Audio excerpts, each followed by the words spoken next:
First time வெறும் விஜய் முகத்துக்காக இவ்வளோ பெரிய ஓட்டு விழுந்து 108 தொகுதி ஜெயிச்சு கொடுத்துருக்காங்க.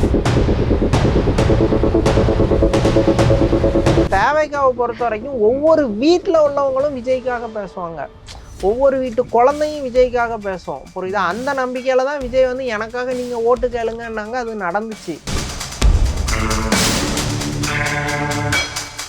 கட்சியில் இருக்க எல்லா தொண்டர்களையும் மேக்ஸிமம் 85% புஷி ஆனந்த் அவர்களுடைய கண்ட்ரோலில் தான் இருக்காங்க. ஈவன் விஜய் சாருமே வந்து புஷி சார் சொல்கிறத வந்து 100% கேட்பார். ஏன்னா 30 வருஷமாக கூட இருக்காங்க. அவங்களுடைய ரசிகர் மன்ற தலைவர் ரசிகர்கள் எல்லாம் ஹேண்டில் பண்ணவர். ஸோ தொண்டர்களை ஹேண்டில் பண்ணுறது வந்து பெரிய விஷயமே அவருக்கு கிடையாது. டிஎம்கேக்கு ஜென்னிசெட் மீட்டு ஜென்சி மீட் தேவைப்படுற மாதிரியே ஏடிஎம்கேக்கு ஜென்சி மீட்டு தேவைப்படுற மாதிரியே விஜய்க்கு தேவை கிடையாது. ஏன்னா நீங்கள் சொன்ன மாதிரி தான் அடுத்து மாஸ்டர் பார்த்தவங்க, லியோ பார்த்தவங்கலாம் போடுறதுக்கு ஆல்ரெடி ஜென் ஆல்ஃபாவே விஜய்க்கு போடுறதுக்கு ரெடியாக இருக்காங்க. ஸோ நீ அந்த சுனாமியிலேருந்து தப்பிக்கிறதுக்கு இவங்க 2 பேருக்கு தான் தேவை.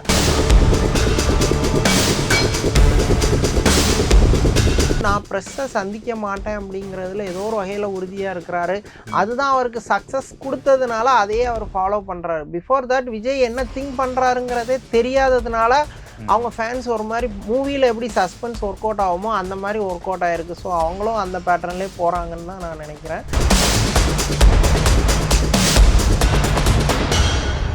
பூத் ஏஜென்ட் இருக்கா, உன்னால வந்து கூட்டம் நடத்த முடியுமா, ஊருக்கு உனக்கு ஆள் இருக்கான்னு யாரும் போய் கேட்க முடியாது. இப்ப கிட்டத்தட்ட எல்லா ஊர்லயுமே தேவைக்கா கொடி கட்டி பறக்கு. அப்கோர்ஸ் இப்போதைக்கு தமிழ்நாட்டுல பெரிய பார்ட்டினா அது டிவிகே தான். உங்க கட்சியில ஆள் இருக்காங்களா அப்படின்னு இனிமேல் கேட்கணும். ஏடிஎம்கே பார்த்து to you have any party members in your party அப்படின்னா கேட்கணும்.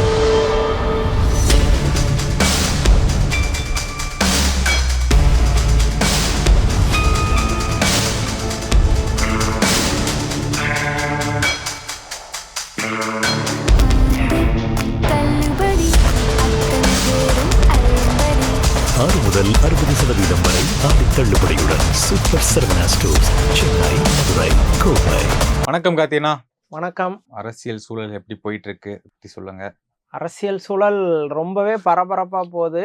நேற்று அனிதா ராதாகிருஷ்ணன் கைது, அதுக்கப்புறம் கோர்ட்ல வந்து ரிமாண்ட் பண்ண மாட்டோம்னு சொல்லி மறுபடி விடுதலை, அதுக்கு டிஎம்கேவோட கவுண்டர் அட்டாக். அதுக்கப்புறம் இன்னொரு பக்கம் ஆஸ் யூஷுவல் ஏடிஎம்கேல இருந்து இன்னைக்கு சாரசாரையா ரவிமரியால இருந்து நிறைய பேர் இலக்கிய அணி இந்த மாதிரி பொசிஷன்ல இருந்த தெரிஞ்ச முகங்கள் நிறைய பேர் இன்னைக்கு தேவைக்கால புஷி ஆனந்த் முன்னாடி ஜாயின் பண்ணியிருக்காங்க. இதெல்லாம் கொஞ்சம் யூஸ்வலான விஷயம். பட் ஒரு முக்கியமான அன்யூஸ்வல் விஷயம் ஒன்று நடந்திருக்கு. அது பெரிய அளவில் நோட்டீஸ் ஆகாமல் இருக்கு. எலெக்ஷன் முடிஞ்சு ரிசல்ட் வந்ததுல இருந்து டிஎம்கே டிவிகே ஃபைட்டு, ஏடிஎம்கே டிவிகே ஃபைட்டுன்னு இந்த 3 கார்னரே போயிட்டு இருந்துச்சு. முக்கியமான பிளேயர் வந்து ரொம்ப சைலண்டா இருந்தாங்க. என்னடா அவங்க இவ்வளோ சைலண்டா இருக்க மாட்டாங்களே அப்படின்ட்டு எல்லாரும் யோசிச்சுட்டு இருக்கும்போது மைல்டா வெளியே வர ஆரம்பிச்சிருக்காங்க. அது வேற யாரும் இல்லை, நன் அதர் தென் பிஜேபி.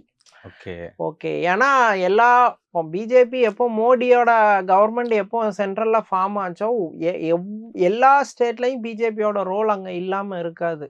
ஈவன் அவங்க ஒன்று ரூலிங் பார்ட்டியாக இருப்பாங்க, இல்லை அப்போசிஷன் பார்ட்டியாக இருப்பாங்க, இல்லை தமிழ்நாடு மாதிரி ஈவன் வீக் பிளேயராக இருந்தால் கூட கவர்னரை வச்சு ஏதோ ஒன்று பண்ணிடணும் அப்படிங்கிறது தான் அவங்களோட ரோல். ஏடிஎம்கே கவர்மெண்ட்ல கவர்னரை வச்சு கிட்டத்தட்ட ஒரு ப்ராக்சி பிஜேபி கவர்மெண்ட் ரேஞ்சுக்கு அவங்க ரன் பண்ணாங்க 2017 to 21. டிஎம்கே அதை கண்ட்ரோல் பண்ணிட்டாங்க. பட் ஆனால் கவர்னரை வச்சு ஒரு மாதிரியான குடைச்சல் கொடுத்தாங்க.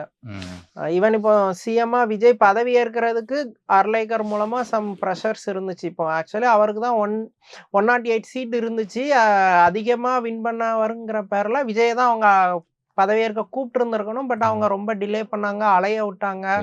ஒரு ஸ்கூல் பையனை ஹேண்டில் பண்ண மாதிரி தான் அந்த டைம் விஜய் ஹேண்டில் பண்ணாங்க. அது நியாயமா விஜய் அந்த டைம்ல கண்டிச்சிருந்திருக்கணும். அவர் கண்டிக்கல. ஓகே, அவர் புதுசா வர பொறுமையா இருந்தாரு அவருக்கு. ஏன்னா அரசியல் அனுபவம் இல்லை, கொஞ்சம் சைலண்டா ட்ரீட் பண்ணுவோன்ட்டு ஒரு மாதிரி ஒரு அது என்ன சைலண்டா போய் அந்த விஷயத்த அவர் ஹேண்டில் பண்ணாரு. அதுக்கப்புறம் ஈவன் வந்ததுக்கு அப்புறமே பிஜேபி கூட ஓகே டிஎம்கே மாதிரி ஒரு ஆங்கிள் டீல் பண்ணக்கூடாதுன்னு கொஞ்சம் சைலண்டா இருந்தாரு. பிஜேபியும் அது மாதிரி சைலண்டா இருந்துச்சு. ஈவன் இப்போ நடந்த அந்த முதல் கூட்டத்தொடர்ல கூட கவர்னருக்கும் சிஎம்க்கும் நல்ல ஒரு ரேப்போ தான் இருந்துச்சு. அவங்க தேசிய கீதம் 2 வாட்டி பாடினாங்க. அவரும் விஜய் தரப்புல என்ன எழுதி கொடுத்தாங்களோ அதை அப்படியே பாடினாங்கன்னு போயிட்டு இருந்துச்சு. இப்பதான் வந்து பிஜேபி தன்னோட வேலையை ஸ்டார்ட் பண்ண மாதிரி தெரியுது. அதாவது இதுல என்ன பிரேக் ஆகுது அப்படின்னா, தாவேகா வந்து பிஜேபியுடைய பி டீமோ, ம், விஜய் அவர்களுக்கு பிஜேபி ஒரு தாய் கழகமோ அது கிடையாது. ம், ம். அப்படிங்கிறது இங்க அபிஷியலா பிரேக் ஆகுது. Break ஆகுது. முன்னாடியே கொஞ்சம் பிரேக் ஆச்சு. எங்கன்னா நீங்க சொன்ன மாரி அந்த பதவியேற்புக்கு வந்து அலைய வச்சாங்க. இங்கிருந்து அண்ணா சாலைக்கும் அவர் வீட்ல இருந்து மாத்தி மாத்தி ஈசிஆர்ல இருந்து அண்ணா சாலை வந்துட்டு போயிட்டு இருந்தாரு. அதுலயே தெரிஞ்சிருச்சு பிஜேபி டீம் கிடையாதுன்னு. ஏன்னா இருந்திருந்தா ரொம்ப ஈஸியா முடிஞ்சிருக்குமே. முடிஞ்சிரும். அது வந்து பிரேக் ஆயிருச்சு. இன்னொன்னு விஜய் சார் இப்போ என்ன பிரச்சனைனா, ஆதவ் அவர்கள் வந்து தலை தூக்குறாரு. அவருடைய கை ஓங்கிருச்சு. அப்படிங்கிற ஒரு விஷயம் வந்துகிட்டே இருக்கு. திரும்ப திரும்ப வருது. அத நான் வந்து முற்றிலும் இல்லை அப்படிங்கிறது என்னோட கருத்து. ஏன்னா, இப்போ இந்த அதிமுகலேருந்து வரவங்க, இந்த கட்சியுடைய அதிருப்தியிலேருந்து வராங்க. ஆதவ் அவர்கள், செங்கோட்டையன் அவர்கள் அவங்களுடைய பிளான்ல கூட உள்ள வரலாம். ம். ஆனா, கட்சியில இருக்க எல்லா தொண்டர்களையும் மேக்ஸிமம் 85% புஷி ஆனந்த் அவர்களுடைய கண்ட்ரோல்ல தான் இருக்காங்க. ஈவன் விஜய் சாருமே வந்து புஷி சார் சொல்றத வந்து 100% கேட்பாரு. ஏன்னா 30 வருஷமா கூட இருக்காங்க. அவங்களுடைய ரசிகர் மன்ற தலைவர். ரசிகர்கள் எல்லாம் ஹேண்டில் பண்ணவரு. ஸோ தொண்டர்களை ஹேண்டில் பண்றது வந்து பெரிய விஷயமே அவருக்கு கிடையாது. ஈவன் அவர் சொன்னா எல்லாரும் கேட்பாங்க. அப்படிங்கிற விஷயம் வந்து இருக்கு. ஆனா, சில முன்னாடி நாளிதழே வந்து வார நாளிதழே போடுறாங்க. ஆதவ் அவருடைய படத்த போட்டு, கீழ விஜய் அவர் படத்த போட்டு, இவரு தான் ஹேண்டில் பண்றாரு. இவர் ஒரு துணை முதல்வர். இவரு தான் முதல்வர்லாம் போடுறாங்க. அது பார்க்க கொஞ்சம் இதா தான் இருக்கு. பட் அப்படி கிடையாதுங்க என்னோட பாயிண்ட். ஓகே. நீங்க என்ன நினைக்கிறீங்க அத பத்தி? புஷி ஆனந்துக்கும் ஆதவுக்கும் என்ன மாதிரியான விஷயம்னா, விஜய் வந்து 10% புஷி ஆனந்துக்கு தான் இம்பார்ட்டன்ஸ் குடுப்பாரு. அண்டு அந்த விஜய் மக்கள் இயக்கத்துல இருந்து ரசிகரா இருந்து வந்த எல்லாருமே வந்து புஷி ஆனந்தோட கண்ட்ரோல் தான். அதுல எந்த டவுட்டுமே கிடையாது. பட் நியூ பிளேயர்ஸ் இப்போ நெறைய வராங்கல்ல, அவங்கள உள்ள கொண்டு வர்றதுல ஆதவோட ரோல் கொஞ்சம் இம்பார்ட்டன்டா இருக்கு. அவர் வந்து கொஞ்சம் பேசுறதா இருக்கட்டும், வந்தா பார்த்துக்கலான்ட்டு சில விஷயங்கள் சொல்றது, ஏதோ ஒரு வகையில டீல் பேசுறது. ஈவன் செங்கோட்டையனை ஆதவ் தான் கொண்டு வர்றது. அதுக்கப்புறம் ஈவன் விஎஸ் பாபு ரீசன்ட் இன்டர்வியூல கொடுக்கும்போது அதான் அவர் ரீசன்ட் இன்டர்வியூல பேசும்போது நான் வரதுக்கு ஈவன் செங்கோட்டையனே இருந்தா கூட அவர் வந்து நான் வரதுக்கு ஆதவ் தான் ரொம்ப முக்கிய காரணங்காரு. இப்ப எம்ஆர் விஜயபாஸ்கர் பேசும்போதும் அவரும் அந்த பாயிண்ட தான் சொல்றாரு. ஜெயஸ்ரீ எப்படி வந்தாரு? அவரும் ஐ திங்க் ஆதவ் தான். வெளிய இருந்து வந்த எல்லாருமே மேக்சிமம் ஆதவ் தான். பட் அத வந்து ஆதவ் வந்தாலும் கொண்டு வரது ஆதவா இருந்தாலும் புஷிட்ட போய் புஷி மூலமா விஜய்கிட்ட போய் தான் அவங்க ஜாயின்ட் ஆகுறாங்க. இதுதான் அவங்களோட கட்சி ப்ராசஸ். பட் கொண்டு வரதுல மேஜரான ரோல் வந்து ஆதவ் கிட்ட இருக்கு. கட்சி ஆட்சியை பொறுத்த வரைக்கும் ஆதவுக்கு வந்து கொஞ்சம் புஷி ஆனந்தோ விஜயோ மீடியாவை அட்ரஸ் பண்றது கிடையாது. ஸோ ஆதவ் கொஞ்சம் அட்ரஸ் பண்றாரு. அதர் மினிஸ்டர்ஸ்க்கான போர்ட்ஃபோலியோ பத்தியும் ஆதவ் பதில் சொல்லும்போது மீடியாஸ் ஓகே, அவங்க எப்பவுமே கொஞ்சம் ஓவர் எக்ஸாகரேட்டா தான் எழுதுவாங்க. அந்த மாதிரியான ஒரு டோன்ல எழுதுறாங்க. பட் விஜய் அவர் பண்றதும் கிட்டத்தட்ட அப்படிதான் இருக்கு. அதனாலதான் அவர்கள் ஏன்னா கொஞ்சம் ஓவர், அவரு கொஞ்சம் ஹைப்ல இருக்காரு. ஆர்வ கோளாறு தான். பாஸ்கெட் பால் பிளேயர்ல அவரு அந்த பாஸ்கெட் பால்ல ஒரு டீம் சொல்லுவாங்க. அது நமக்கு சரியா தெரியல. முன்னாடி வந்து நல்லா டிஃபெண்ட் பண்ணி விளையாண்டு போவாங்க. அந்த பிளேயர் மாதிரி தாவேக்காலுமே ஒரு கீ ரோல் வந்து ப்ளே பண்றாரு. இதெல்லாம் கொஞ்சம் இல்ல ஆக்சுவலி ஃபேன்ஸ வந்து நீங்க நல்லா பாத்தீங்கன்னா ஆதவுக்குன்னு ஒரு தனி ஃபேன் பேஸ் இருக்கும். அப்படியா? ஆமா, ஆஃப் கோர்ஸ்.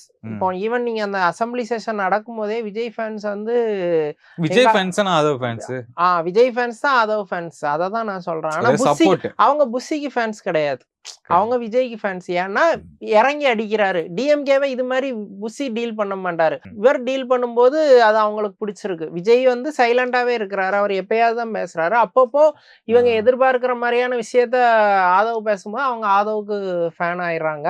அப்கோர்ஸ் அப்படி ஆதவ் பேசின விஷயத்தை வச்சுதான் இப்போ நைனா நாகேந்திரன் வந்து கவர்னரை போய் பார்த்ததுல அதுவும் ஒரு விஷயமா இருக்கு. நைனா நாகேந்திரன் போய் கவர்னரை பார்த்து இது கொடுத்திருக்காரு, மனு கொடுத்திருக்காரு. அவ்வளவும் டிவிகே கவர்மெண்ட்டுக்கு எதிரானது. கம்ப்ளைண்ட்ஸ் தான். அது நடவடிக்கை எடுக்கக்கூடிய மாதிரி புஷ் பண்றாங்க. இப்போ மத்தவங்க டிஎம்கே கொடுக்கறதோ ஏடிஎம்கே கொடுக்கறதுக்கோ இம்பார்ட்டன்ஸ் கிடையாது. பட் பிஜேபி கொடுக்குறாங்கும் போது அது சீரியஸ்.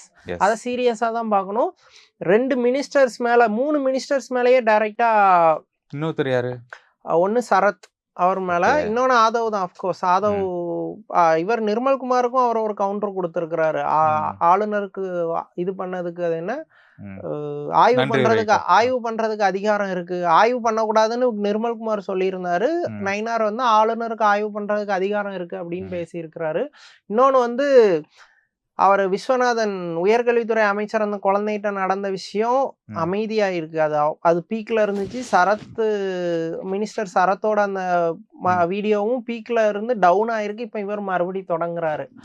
ஒருவேளை இப்போ இவர் ஆளுநர் சைட்ல இருந்து அதை இன்வெஸ்டிகேஷன் பண்ணணும், ஏதோ ஒன்று அவங்க ஒரு கவர்னர் ஆர்டரா கொடுக்காங்கன்னா அது விஜய் சைடு சிக்கல். இல்ல இவங்கள மினிஸ்ட்ரியில வச்சிருக்காதீங்க, இவங்க வந்து சர்ச்சைக்குரியவர்கள்னு ஆளுநர் சைட்ல இருந்து விஜய்க்கு ஒரு ப்ரெஷர் போனாலும் அது சிக்கல் தான். இதே ப்ரெஷர் வந்து டிஎம்கே கவர்மெண்ட்ல இருக்கும்போது கவர்னர் சைட்ல இருந்து வந்துச்சு. இவரை யாரு செந்தில் பாலாஜியா தன்னிச்சையா மினிஸ்ட்ரியில இருந்து தூக்கிட்டேன்ட்டு RN ரவி வந்து இது கொடுத்தாரு. அது டிஎம்கே அதெல்லாம் முடியாது, மினிஸ்டரா தான் கண்டினியூ ஆகாருன்னு சொல்லி டிஎம்கே ஃபைட் பண்ணாங்க. அதுக்கப்புறம் அவரே வித்ட்ரா பண்ணிட்டாருன்னு வச்சுக்கோங்களேன். அந்த அளவுக்கு இவங்க விஜய் ஃபைட் பண்ணுவாரா அப்படிங்கிறது கொஸ்டின். பாப்போம். அதான் இப்பதான் வந்து களம் வந்து மறுபடியும் பிஜேபி வெஸ் கண்டிப்பா விஜய்னு மாறுது. கண்டிப்பா பண்ணுவார்ல, ஏன்னா பண்ணிதான் ஆகணும். முக்கியமான 3 அமைச்சர்கள். இன்னொன்னு நீங்க ஆதவ் சிடிஆர்னா கூட நீங்க இப்ப புதுசா வந்தவங்க மாற்று கட்சியில இருந்து வந்தவங்கன்னு எடுத்துக்கலாம்.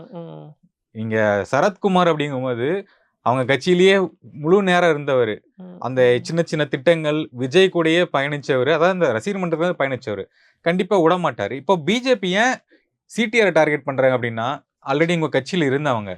இன்னொன்னு இவர் கவுண்டர் அட்டாக் வந்து ரொம்ப கொடுக்க ஆரம்பிச்சாரு. அவருக்கு எதுவும் தெரியாதுங்க அப்படிங்கிற மாதிரி சம்திங் சொல்லிட்டாரு சிடிஆர். அதுல கொஞ்சம் ட்ரிகர் ஆகிட்டாங்க. இன்னொன்னும் இவருக்கு இருக்க ஒரே ஒரு சட்டமன்ற உறுப்பினர், அவங்களும் வந்து அங்க பேசுன மாதிரி இது வரைக்கும் நான் பார்க்கல. அப்படிதான் உட்கார்ந்துட்டு இருக்காங்க. செலக்டா இருந்தாங்க. கடந்த முறை கூட ஒரு 4 பேர் இருந்தாங்க.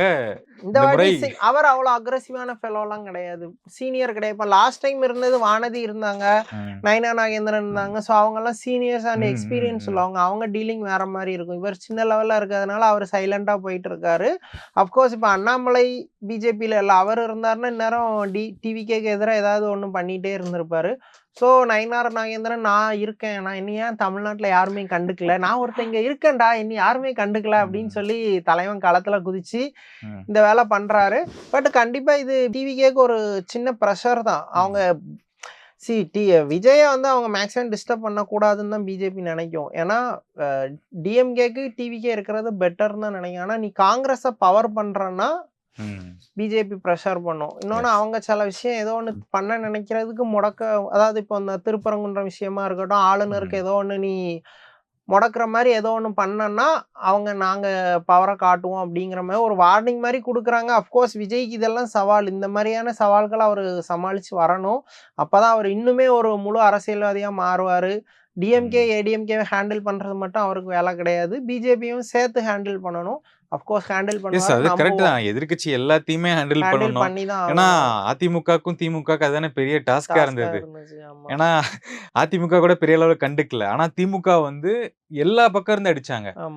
இப்ப வந்து இருக்கக்கூடிய விஜய் அவரும் வந்து கடைசியில் அடிச்சாரு. ஒரு பக்கம் பிஜேபி, ஒரு பக்கம் அதிமுக சைலண்டா இருந்தாங்க. பிஜேபில எல்லா பக்கம் ஃபோர்ஸ் அடிச்சாங்க, விஜய் வந்து அடிச்சாரு. இப்படிங்கும்போது ஒரு ஆட்சி கவிழ்வுக்கு இது கூட ஒரு ரீசனா இருந்திருக்கலாம். இப்ப விஜய் அவர்களுக்கும் சேம் கண்டிஷன் தான். நீங்க ஒருத்தர் இப்ப எல்லா பிளேயர்ஸையும் நீங்க சமாளிக்கணும். நீங்க இனிமே அந்த சினிமா ஸ்டைல்ல சைலண்டா இருந்துட்டு ஏதோ ஒரு டைம் பேசுறது வந்து அது பிரச்சார மேடைகளுக்கோ தேர்தல் அரசியலுக்கோ சரியா இருந்திருக்கும். இந்த 5 ஆண்டுகள் நீங்க கடக்கணும் அப்படின்னா நீங்க ஒவ்வொரு பக்கம் கொடுக்கணும். மந்த்லி 2 பிரஸ் மீட் கொடுக்கணும். என்ன சொல்ல வரீங்கன்னா சொல்லணும். சைலண்டாவே இருக்கு ஸ்ட்ராட்டஜி அப்படின்னா போக போக மக்கள் கொஞ்சம் சலிச்சிருவாங்கல்ல. என்ன இவர் எதுக்குமே பேச மாட்டாரு, எவ்வளவு நாளைக்கு தான் ஆதவும் ராஜ்மோகன் பேசுறது நம்ம கேட்கறது. ஏன்னா உங்களுக்கு அவங்க வாய்ஸ் கிடையாது இல்ல, உங்க வாய்ஸ் நீங்க தான். அதான் நீங்க சொன்ன பாயிண்ட் தான் எக்ஸாக்டா. படத்துல எந்த பிரச்சனை வந்தாலும் விஜய் தான் பேசுறாரு. அதனாலதான் விஜய்க்கு வந்து காமெடியனோ வில்லனோ பில்டப் கொடுப்பாங்க படங்கள்ல. ஆனா பில்டப் மட்டுமே கொடுத்துட்டு இருக்க மாட்டாங்க. நீங்க வந்து பஞ்ச் டைலாக் பேசும்போதுதான் ஆடியன்ஸ்க்கு ஒரு குஷி மூமெண்ட் வரும். இப்போ விஜயோட ஃபேன்ஸோ இல்ல தொண்டர்களோ அரசியலே பார்க்காதவங்க இப்ப பார்க்க ஆரம்பிச்சிருக்காங்க. அவங்க கண்டினியூவா பார்க்கணும்னா விஜய் ஏதோ பேசணும், ஏதோ ஒன்று செய்யணும். இப்ப அசம்பிளிக்கு அவர் வரும்போது வியூவர்ஷிப் கூடுது, ஏன்னா டெய்லி அவரை பார்க்காங்க. அதர் டைம்ல வந்து அவர் வாராரு போறாருங்கிறது தான் இருக்கு. அதாவது என்ன பண்றாருங்கிறது இல்ல. எல்லாமே தாண்டி முக்கியமான பிரச்சனை எல்லாமே அட்ரஸ் பண்ணும் அப்படிங்கிறது தான். ஏன்னா அவரு இந்த பிரச்சாரம் பண்ணும் முறை நிறைய பிரச்சனைகள் வந்துச்சு. அவருக்கு இல்ல, ஜென்ரலாவே சட்ட ஒழுங்கு பிரச்சனை நிறைய வந்துச்சு. இது எல்லாமே சேர்த்து வச்சு ஒரு மாசத்துக்கு பேசுறாரு தவிர அப்பப்ப அட்ரஸ் பண்ணல. அவர் ஒரு இடத்துக்கு போறாரு, அப்பதான் அந்த இன்சிடென்ட் நடக்குது, அந்த கவின் ஆணவ கொலை அப்ப நடக்குது, அதை பத்தி அப்ப பேசல. 1 மாசம் கழிச்சு அதை பத்தி பேசுறாரு. இப்ப சிஎம் ஆனதுக்கு அப்புறமும் அந்த 1 மாசம் கழிச்சு பேசுற ஸ்டைல் வந்து செட் ஆகாது அப்படின்னு தோணும். ஏன்னா நீங்க இமிடியேட்டா அட்ரஸ் பண்ணணும். அப்பதான் நம்ம சிஎம் பாருங்க இப்போ மாசத்துக்கு ஒரு டைம் நீங்க பேசினாலே உங்களுக்கு கட் பண்ணி ரீல்ஸ் போடுறாங்க, ஃபயர் விடுறாங்க. வாரம் அட்ரஸ் பண்ணாரு அப்படின்னா இன்னும் கொஞ்சம் நல்லா இருக்கும் அப்படிங்கிறது தான். உண்மையிலே ஒரு முதல்வர்கிட்ட நீங்க எதிர்பார்க்கிறது ரொம்ப நியாயமானது தான். இதுவரைக்கும் எல்லா முதல்வர்களும் அந்த மாதிரி தான் இருந்தாங்க. ஓரளவுக்கு ஆக்டிவாக உள்ளவங்க டெய்லியே பார்க்குற ப்ராக்டிஸ்லாம் இருந்தது. அஃப்கோர்ஸ் கலைஞர்லாம் அந்த மாதிரி டெய்லியே பார்ப்பாங்கன்னு சொல்லுவார். பட் இவர் ஒரு நான் கன்வென்ஷனல் ஸ்டைலில் தான் பாலிடிக்ஸை ட்ரீட் பண்ணுறாரு. அவரோட என்டையர் பேட்டர்னுங்கிறதே இது வரைக்கும் எது பேட்டர்னாக இருந்ததோ அவ்வளோத்தையும் பிரேக் பண்ணிட்டு இவங்க ஒரு விஷயத்த ஃபாலோ பண்ணுறாங்க. இந்த இவர் நயினா நாகேந்திரன் இன்னைக்கு ஆளுநர்கிட்ட கொடுத்த கம்ப்ளைண்ட்டே அமைச்சரவை கூட்டத்தில் அமைச்சர்கள் இல்லாத 2 பேர் இருக்காங்க, அவங்க எப்படி இருக்கலாம் அப்படின்ட்டு கொஸ்டின். யாருன்னா ஜான் ஆரோக்கியசாமியும் விஷ்ணு ரெட்டி 2 பேரும் இருக்கிறாங்க, அது எப்படி இருக்கலாம், அது வந்து சட்டத்திற்கு புறம்பானது அப்படின்னு கம்ப்ளைண்ட் பண்ணியிருக்காரு. ஸோ இது மாதிரி அவர் அந்த யூஸ்வல் பேட்டர்ன்ஸ் அப்பெல்லாம் பிரேக் பண்ணிட்டு எனக்கு இதுதான்ப்பா கம்ஃபர்டபுள் அப்படின்ட்டு ஒரு விஷயத்தை தான் ஃபாலோ பண்ணுறாரு. அவருக்கு பாதுகாப்புக்கு அவ்வளோ பெரிய போலீஸ் ஃபோர்ஸ் Z+ பாதுகாப்பு இருக்கு, ஆனால் அவர் வந்து அவரோட பர்சனல் செக்யூரிட்டி அந்த மூசாவா அவரை தான் வச்சிருக்கிறாரு. அது மாதிரி தான் இந்த ப்ரெஸ் மீட் கொடுக்கறது அந்த மாதிரி விஷயத்துக்கெல்லாம் வந்து நீங்களே டீல் பண்ணிக்கோங்க அப்படிங்கிற மாதிரி. ஒரு கட்சியில ஆட்கள் சேர்றாங்க, பெரிய அளவுல சேர்றாங்க, கட்சி தொடர்பான ஒரு விஷயம்னா கட்சி தலைவர் இல்லாம நடக்காது. யார் இல்லாமனாலும் நடக்கும், கட்சி தலைவர் இல்லாம நடக்காது. இங்க என்ன காமெடினா கட்சிக்கு எனக்கு சம்பந்தமே கிடையாது, என்ன நடந்தாலும் என்னைய கட்சி பக்கம் இழுக்காதீங்க, நீங்களே கட்சியை நடத்திக்கோங்க அப்படின்ட்டு அவர் பண்றாரு. அப்கோர்ஸ் ஃபர்ஸ்ட் டைம் வெறும் விஜய் முகத்துக்காக இவ்வளோ பெரிய ஓட்டு விழுந்து 108 தொகுதி ஜெயிச்சு கொடுத்துருக்காங்க. அவர் பெருசா பிரச்சாரம் பண்ணல, கேண்டிடேட்ஸ் யாருன்னே தெரியாது. இதே மாதிரி யாருன்னே தெரியாத கேண்டிடேட்டுக்கோ விஜய் பிரச்சாரத்துக்கே வரலன்னாலோ இல்லை கட்சி எவ்வளவு குளறுபடி பண்ணா கூட மக்கள் அகைன் ஓட்டு போடுவாங்களாங்கிறது கொஸ்டின் தான். ஸோ விஜய் கண்டிப்பா அந்த விஷயங்கள்ல ஃபோக்கஸ் பண்ணணும். கட்சிக்காரங்க என்ன தப்பு பண்ணாலும் அது விஜயோட நேமை தான் சேர்த்து டேமேஜ் பண்ணும். அது ஒவ்வொரு ஊர்லயும் சின்ன சின்னதாவோ பெருசாவோ ஏதோ ஒரு விஷயம் நடக்குது, அது மாதிரி விஷயத்துலையும் விஜய் ஃபோக்கஸ் பண்ணணும். இப்போ நீங்க சொன்ன மாதிரி ப்ரெஸ்ஸை அட்ரஸ் பண்றதோ இல்ல ரெகுலரா நான் இதுதான்ப்பா யோசிச்சிருக்கேன் இந்த பிரச்சனை இல்ல இதுக்கு ஒரு நான் விஷயம்லாம் கேள்விப்பட்டேன். என்னன்னா ப்ரெஸ்ஸை வந்து அலைய விடுறாரு, ப்ரெஸ்ஸை வந்து மதிக்காம போறாரு, அப்படிதான் பண்ணணுங்க ப்ரெஸ் அப்படிங்கிறாங்க.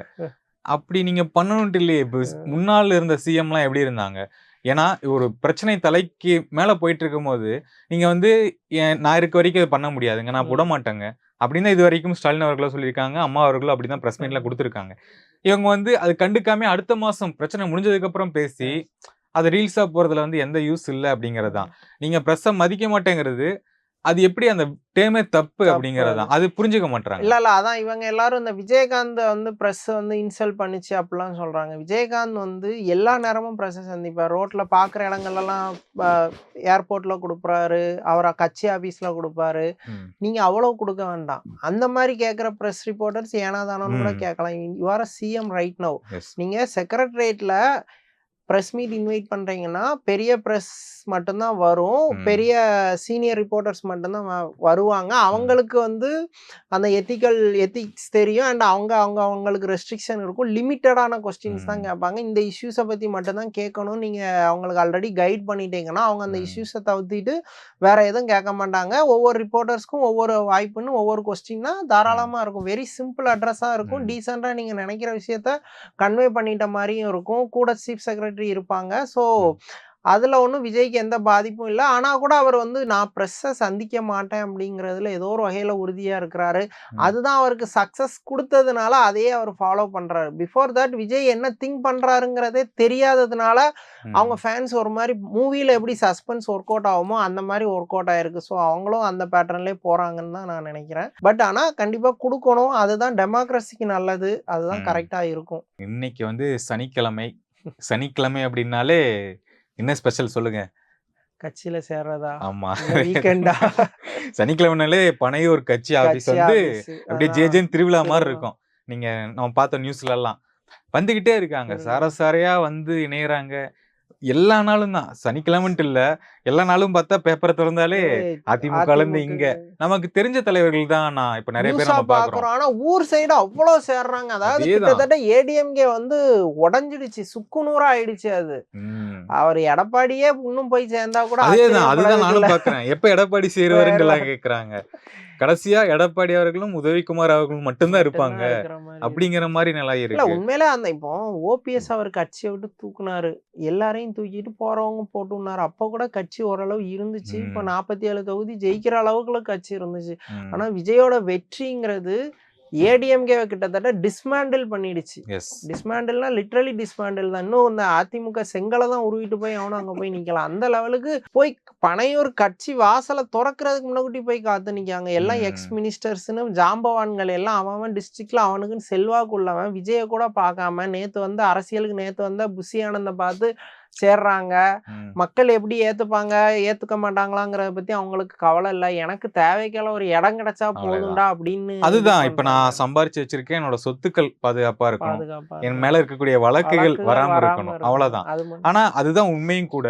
அது வந்து சில பேருக்கு தெரியாம எங்க தலைவர் எங்க வந்துட்டாரு பாருங்க, எங்க ஊர்ல இவர் மாசு, இவர் இங்க வந்துட்டாரு, விஜய் கூட சென்றாரு, இன்னும் மாசு ஆயிரும் அப்படின்னு நினைக்கிறது வந்து ஒரு அடிப்படையே இல்லாத ஒரு விஷயம் தான். அது வந்து கொஞ்சம் தவிர்க்கணும். இவங்களுமே வந்து நிறைய அதிமுக தொண்டர்கள் நிர்வாகிகள் சேரும்போது ஒரு மினி அதிமுக 2.0 அப்படிங்கிற விமர்சனம் தான் வந்துகிட்டு இருக்கு.